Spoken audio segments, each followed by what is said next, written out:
Malasardinas ba ang siksikan sa mga nasasakyan yung pampublikong sasakyan tulad ng mga jeepney at bus? Bawal na po yan kaya huhulihin ng LTO at LTFRB. Pero sapat ba ang mga bumabiyahing sasakyan para sa mga commuter? Nakatutok si Joseph Morong.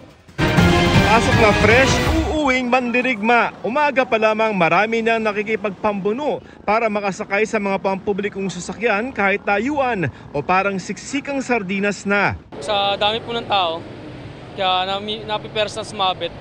Kasi malilate sa trabaho, kaya kailangan sumabit na. Kahit na bawal, kailangan talaga sumabit eh.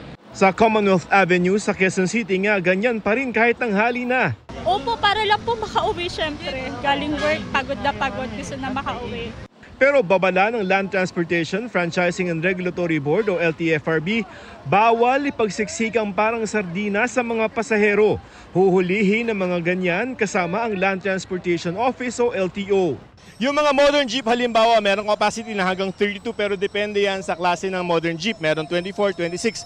Pero kapag nakita ng LTFRB na nag-overloading, pwedeng kanselahin o tanggalan sila ng prangkisa. Ayon sa LTFRB, hanggang 5 lamang ang pwedeng nakatayo sa modern jeepney.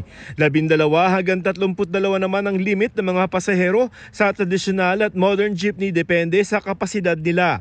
9 hanggang 12 naman ang dapat sakay ng mga AUV, regular van at extended van.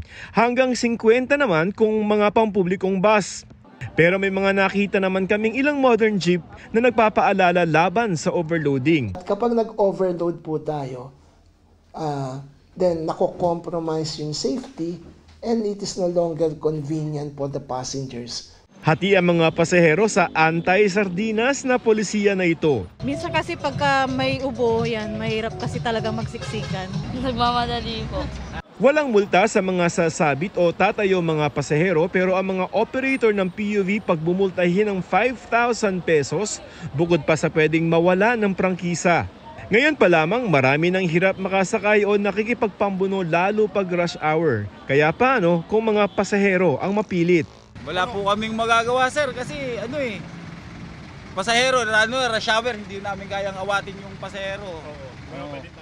Oo, kasi pera ho yun eh. Paano pagka hindi kami nagpatay, paano kami makakapag-boundary na? Pinag-aaralan ng LTFRB kung nagkukulang ba ang pampublikong transportasyon kaya nagsisiksikan o tuwing rush hour lamang ito. Maaring isang rin ngayon, isang point of view na kaya ganyan ay dahil sa kakulangan ng public transport. Pero sa tingin din namin, isa ring contributory factor yung traffic eh. Kasi yung turnaround ng lalo na sa pagkakunyari rush hour. Pero sa ngayon, kahit traffic at mabagal ang turnaround, bawal pa rin ang sardinas na mga sasakyan. Para sa GMA Integrated News, Joseph Morong, Nakatutok 24 Oras.